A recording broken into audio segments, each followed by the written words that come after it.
Blended Podcasts. Brought to you by Blended Audio.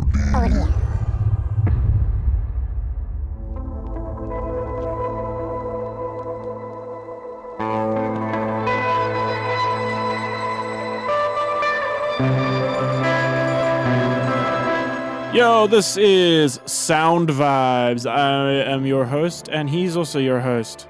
Who's he? He is Pat, and I am Nate, otherwise known as Patty McD in the NATE. How you doing, Patty McD? I'm good. Are you good? NATE. NATE. I need to lose that shtick. I've been doing that since the BYS days. Like I can't do it anymore. I'm done. I'm actually done with it. I'm renouncing it. It's not happening anymore. I am now just simply Nate. I'm now Nate. Sorry, Gareth, if you're listening. You're evolving. I've evolved. Good. You know, it's funny story. I know we're going to go on that podcast eventually, that Papa G thing. Yeah. I don't know. Have we been on it already? Yeah. Oh, we have. Well, I've been on there more than once. So you have. I don't. No, weren't we on there together? Yeah. We were. Oh, okay. Losing the plot, Nate. I am losing the plot. But then again, what else is new? Yeah. So, guys, today, I would like to talk about venues and how they can be conducive to better events, conducive to helping bands put on better shows, and how they can assist in the marketing aspect of the shows they put out, and also oversaturation of certain genres and certain bands. I want to start off with the oversaturation thing. Oh, you can see Nate's piling straight in. Yeah. He didn't even let me introduce the show, which I normally do. So, the topic of the show. No, but it's fine. We're giving him this because this has been something which he's been itching for all of the episodes we've done so far to get to. So it's like skin Nate, has been crawling on this. Nate, it's your moment of truth, friend. It is my moment of venting and ranting. And I don't know if this is just a local issue. It probably isn't. There's probably more venues out there doing the same thing. But having a show on a Friday night that has been properly booked by a promoter.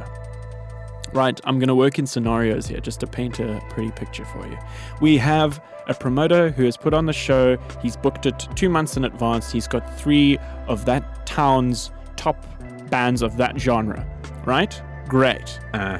You know what? Now the venue, right, they need to make money, right? So the venue goes and they book another show the next night, the Saturday, right? They book it. Not a promoter, it's them. They go and book 3 bands that may not be, and producer, please bleep this out, may not be the hot shit of that town, right? They may be up and coming bands, or newer bands with less experience. They put those out on the Saturday, hoping that they're going to make money, that the venue is going to make back on their buck, and the bands are doing everything they can on their side for marketing purposes and promoting and so on. But here are some flaws. First of all, some of those bands that you've booked are not experienced in the realm of marketing. They don't know the basics of punting a show. They will go and share a Facebook event, and that's that. Done. They've done their job. Not only that, but Or they believe they've done their job. Therein lies the problem. So you have that. That's a factor. The venue's now not making money because the show wasn't properly promoted. But not only is it a marketing and promotional thing, it is also a geographical location and time thing. Because you've had now your show from the previous night has now got that demographic, that audience is now spent. Literally. Spent their money, spent their time, they are done for the weekend. They don't want to come back to that venue 2 nights in a row. Especially for the same thing. And or similar enough thing. Or similar enough thing, exactly. All right, but Nate, let's slow down a minute. Who are we speaking this episode to? Venues, promoters, and bands. All three. All three. All right. Everyone needs to work together. Yeah. This is something that I've preached for the longest time. If you're not working with your venue as a band, or if you as a venue are not working with your promoter, or if you as a promoter are not working with both properly on a big communicative relationship that needs to thrive in order for there to be success. Yes. Then when you got problems, you got some problems there. All right. Well, look. Let's try and focus this a little bit. All right. So we're obviously speaking to a let's call it a highly localized scene, and we might be talking any city anywhere around the world. This problem is probably not unique to where we are. No, by no stretch of the imagination. So I think let's just visit in the perfect world, in the ideal world, and indeed parts of the world we actually live in. This does work this way. Yes. Venues are run by basically managers, Yeah. people who control staff and stock and bookings. Yes. However, the bookings are usually operated by a promoter. Yes. So the venues themselves are not usually the actual promoter. In some cases, they are. We are talking about in the perfect world. In the perfect world. The venues themselves are not actually the promoter. Yet, that still shouldn't really give them an excuse to not be on top of their business. Mm-hmm. You know, knowing what the promoters are bringing in. Now, in a situation where there's an absence of promoters, a venue still needs to run trade. Exactly. So they will sometimes then pull on that hat and say, all right, well, for this date where we're not getting any booking, we now need to be the promoter. Keep in mind, this is not necessarily their forte. All right. So just bear that in mind. I'm bearing it hard, Pat. I can see it. You definitely got out of the wrong side of bed this morning. No, absolutely. It's like you knew this topic was coming. But look, I feel your pain. And I think a lot of the people we said this podcast should speak to feel your pain. But I think the people who actually feel the pain the most, if I may say so, I believe are, at the end of the day, the fans, the patrons.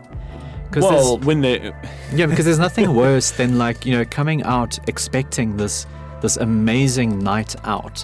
Like some people have worked a hard week, or, if they're students, they probably slept late every day, and now they're finally going to see people, whatever the case may be. People go out because they're expecting to have a magnificent time.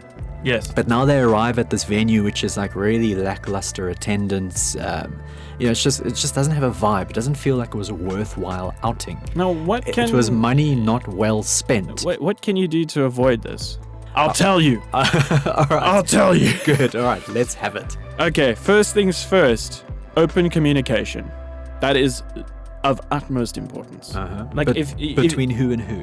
Okay, so if your show that you're playing as a band is run by a particular promoter, it is the promoter's responsibility to communicate, obviously, with the venue and with the bands to do their portion of the marketing load, right? Yeah. So if you're a band, you're communicating to your promoter. You're not really communicating to the venue. Yeah. You think of the promoter as the third man, as the organizational party. As the promoter. Promoter, exactly. It's in the name. Yeah. So your tech writer, we will do this in another episode, and your, I would say your marketing requirements and so on, all of that stuff you would send through your promoter. So like your logos and your this and your that for artwork and such. That open communication between the band and the promoter needs to be professional, conducive, and you mustn't leave things to guesswork. Exactly. It needs to be a little bit more formalized. If you want to be treated like a professional, act like a freaking professional. Don't act, be a professional. Better. Be better. Just stop being terrible and be better at that specifically.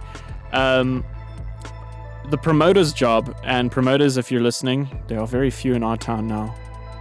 Well, this is the problem why venues are doing their own promotion. Exactly, there's very few promoters left. Which they shouldn't be doing, because they have to be doing the business of running a venue, keeping a bar stocked, so on. Exactly, but now you've got the promoters that do exist you need to talk with your venues more and open up those communicative English, Nate, channels to better establish a relationship there that both you as a promoter and the venue have a general understanding of what needs to happen and get into that mindset of what is smart booking.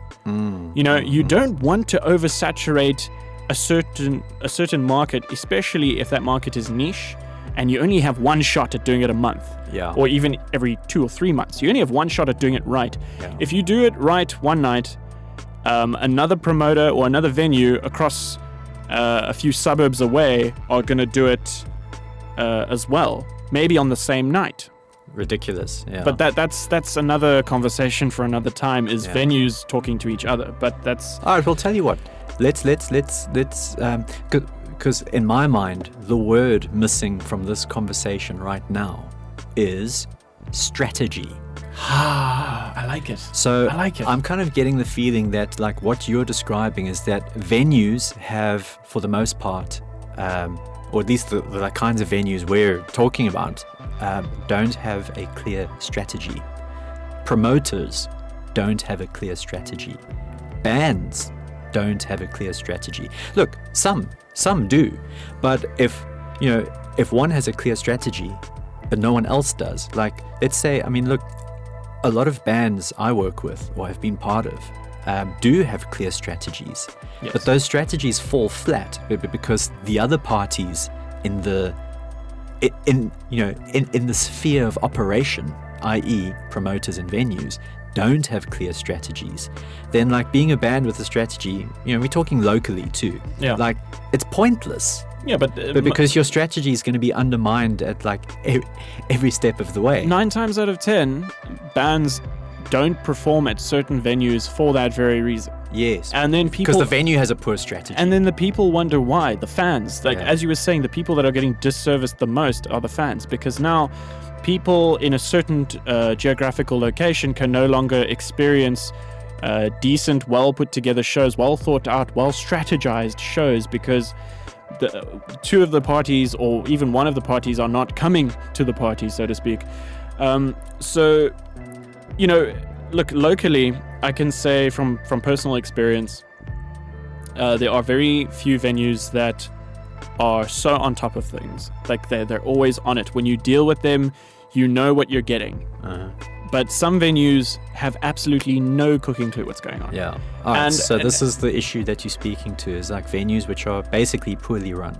Well, not necessarily poorly run. It's just they need someone specific to handle bookings and to communicate with promoters, because you can't have a bar manager doing that. There's no ways. There's no ways that's going to work. Yeah. You can't have someone who manages stock and manages staff also manage bookings. You need not necessarily a booking agent. You just need somebody with maybe less imperative responsibility to take on that role, so that they can be, more specialized. All right. I'm going to come up to the defense a little bit of the venues. Go for it. Like, I'm not saying that what you're describing is not a problem, but, one has to also recognize the challenges faced from every perspective. The venues have their own perspective. The promoters have their own perspective. The bands, even the fans. Everyone has their own way of looking at the thing.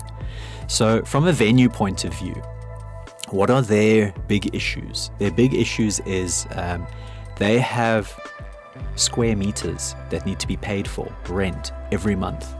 They have staff that need to be paid every month. So in terms of overheads, those venue managers are under a lot of pressure to deliver at the end of each month on a financial target. And again, they're embroiled in the business of operating that venue, making sure the floors are clean, the toilets are in good state of repair, But of course. etc., etc., etc. So what I've found in my long years is I've often been approached by venues saying, Patrick, don't you want to work with us in booking shows? Now, Promoter hat on. Yes. So basically, they're saying, Patrick, are you a promoter? Yes, exactly. Like, will you please consider using our venue to book shows? That's effectively what they're asking. Maybe not in those words, although sometimes in those exact words.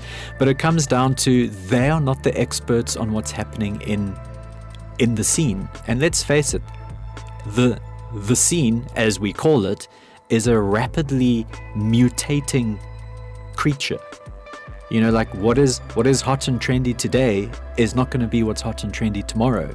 So it's like venues need to be dynamic that way. Promoters need to be dynamic that way. I think promoters need to learn a lot about dynamic booking. Yeah. And I mean, when we talk about the entertainment industry, you know, we're talking about revolving doors. They spin swiftly. Whoever's here today is gone tomorrow. That's the truth. Yeah. You know, faces change a lot in this business. You know, you might have someone acting as a booking agent for a venue or as a promoter for a venue, but that only lasts while the going is good. You know, because, you know, something I like to always say, many mouths to feed, too many mouths to feed, not enough food at the table. So in defense of the venues, a lot of these guys are forced into a situation where they have to make quick decisions, but they don't necessarily mean they're clever decisions. I wouldn't say they're clever decisions at all. Yeah, exactly. Like it's in some cases it does more harm than good. Yeah. So I'll say the real issue we're facing in our local situation, promoters and lack thereof, is a lack thereof. Yeah. I 100% agree with that. And I'm not saying, all right, everyone go out and be a promoter now, because foolish promoters, in my opinion, are also the single biggest scourge that can hit any localized scene at all. And that's happened to us quite a few times. It's par for the course. Yeah. You know, so yeah, there needs to be an ecosystem. Definitely. Of some sort. And if there's an agenda to achieve this ecosystem, like you say, it comes down to communication.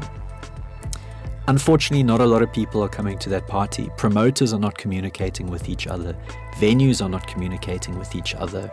Bands are not communicating with each other. Communication's not communicating with communication. Yeah. It's just not happening. And when that's not happening, that is not conducive to a healthy, localized scene, wherever you are in the world. So, I think if you know, you as the listener is kind of thinking, yeah, I see a bit of this in my hood. Mm-hmm. What can be done about it? Now, that's a damn good question. I don't know. I think it would be awesome if there's somebody out there listening now who has had a little thought bouncing around in their head thinking, hey, I could do this. I could be a promoter. Great. Chase that ambition, but do your homework first.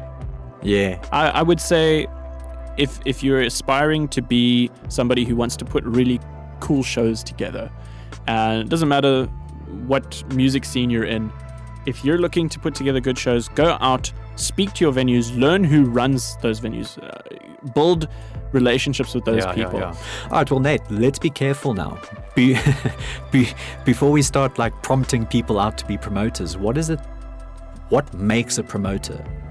I would say it has to be a very creative person. Of course. Or even if they're not creative themselves, they need to have access to creative resources. Because to be a good promoter, you need to know how the hell to promote. As I said, homework. You got to, you maybe learning from other promoters. Yeah, so what is your first go-to when promoting something? Well, the quickest communication with anybody is visual. Yes. So if you want to get in the promotion game, don't get in there unless you have an eye for eye candy. Yes. If you know how to make something look good at a glance, because the eye can absorb in a split second what the ears need half a minute to absorb and process. That's true. So your visual cues are vital. And you get a lot of promoters or people who wear the promoter hat who are just lazy. And they want to be the center of everything, but they're not willing to actually do the work, or rather, they don't quite understand the work of promotion. Promotion is 10% organizing, 90% marketing. I would say 95% marketing. Granted. There's so much that actually goes into marketing that could be a whole subject on its own. Yeah. I mean, there's times where I've seen really great promoters with great communication, but with absolutely rubbish skills in terms of eye candy, like posters and event covers and media creation, essentially. So your promoter needs to have creativity. They need to have an eye for cool things. They need to be a strategic thinker. Yes. They need to be a good administrator. Yes. These are quite hectic skills. Not everyone has them.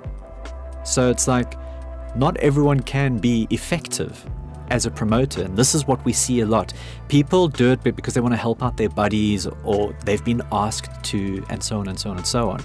And this is what really leads to a lot of the problems we've seen in our localized scenes, is that you have people trying to fulfill roles that they're actually not cut out to fulfill. So, like I say, before we go prompting everyone with a brain fart, everyone should be a promoter. To be stop it. To go and do this thing. No, I totally agree with you. It's ask yourself, do I have the skill set required? Am I a people person even? How well do I communicate? There are obviously a lot of... What is my grasp on language? There's a lot that goes into it.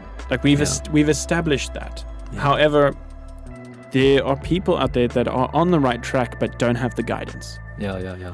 So my urge here is not necessarily to tell everybody, because I'll jokingly say, I'll hit you. You should all be promoters and piss Pat off. Or you can go to people like Pat when he's not busy frantically operating a show. When is that? Well, there's times, you could always communicate electronically. That's always an option. Well, we have a podcast now. Yes. So talk to us on the podcast page things. Email. Leave comments. Ask questions. Social media. Go and speak to other promoters if you are that way inclined. And go to good promoters that you've seen work really well and have been successful. And, find a mentor. Exactly. That's what I did. I did that a few times. Yeah. To put my promoter hat on, I had to earn it. Yes. And I personally am not a great promoter. I think I'm a good promoter, but I'm not a great one. There's still so much that I could do better. Oh, well, same. Communication for me is a very weak point because I struggle to find the time in my day, because you know me, 25-hour guy who actually needs 60 hours in a day. I struggle so terribly with communication. And maybe I'm a hypocrite, just a little bit. But at the same time, I know what is required of me to get better. Some of these guys that have come and gone, as you said before, they didn't know, or maybe they did and chose to ignore it. Maybe they did just want, to be the center of everything. I think a lot of them meant well, but they were in over their head. Yeah, and that goes back to not... And it took them a long time to realize it. That goes back to, not everybody can be one. But back to venues and oversaturating your booking. If you're a venue and you're listening right now, or if you're a manager of a venue and you control your booking, essentially just you on your own because you can't really afford another resource, that's perfectly fine. However, if you would like someone to help out, or if you would like someone to give you advice, find promoters if you can. Find promoters in your area and just have a conversation with them. Don't hire them. Don't ask them to do your things for you. But if you... Oh, and here's a thought. Don't contact the bands that play shows all the time. Oversaturation. Yay. Because I think this is something which a lot of novice promoters do. And let's add many venue managers to that list of novice promoters. They are not expert level promoters. They see, this band's playing a lot of gigs. They must have a following. Let's book them. That's stupid. That's so counterintuitive. That's so stupid. I will blatantly say that is the worst decision you could possibly make. Right, but it's an honest mistake. No. It's a mistake if you make it once or twice. Yeah. But it becomes a problem when what's the definition of insanity? You know what I mean? Yes. So, look, I think if there is a promoter out there that wants to get better, I think a good, conducive process to make everything better in your local music scene is go and communicate to promoters that have done it before you, get as much knowledge out of them as you can, respectfully. And then from that point, take that knowledge and go give it to your venues. Don't hold it in for yourself. Yeah. Don't be that oak. Don't be like, this is my info. I'm going to do great things with this. No, don't do that. Yeah. Go teach your venue managers and implore them Yeah, like to basically think about the bigger picture. Exactly. Like you can only thrive in an environment that's intrinsically healthy. Like, don't book the same band twice in one weekend, or don't book the same band twice in the 2 consecutive weeks after each other because you've used up your crowd the first time. Yeah. And keeping in mind, we are talking about highly localized regions. Yes, but it happens everywhere, and I've seen it happen everywhere. I mean, I'm just going to tangent quickly. There are a few local venues in Europe. Germany specifically, there are a lot more local venues than there are where we are, and they struggle with very similar issues where not all of them have a promoter doing the rounds. Where they'll book their own shows and they won't get the best crowds. I mean, you've seen videos where some of our boys will go over there and they'll play to the same crowds that they get here because the problem exists everywhere. It's not just here. But I'm going to leave it at that. I will tackle this another day. I think I got my rant out. Yes, good. I'm very happy for you, Nate. Thank you. Thank you so much. You already look a better color. Thank you so much. I'll get out of bed on the right side next time. I promise. Good. I promise. All right, well, I guess that's a wrap. Are we done? We're done. Thank you guys so much for listening. Please check us out on social media, Sound Vaaibs. We will put the link in our descriptions and things and stuff. It's been the NATE. I'm not using it again. I will never use it again. This is the last time. And this is Patty McD signing off. We will see you on another episode. Goodbye. Aue. Thank you so much for listening to us ramble on about all things music and sound here on Sound Vaaibs, produced with the generous assistance of Blended Podcasts, brought to you by Blended Audio.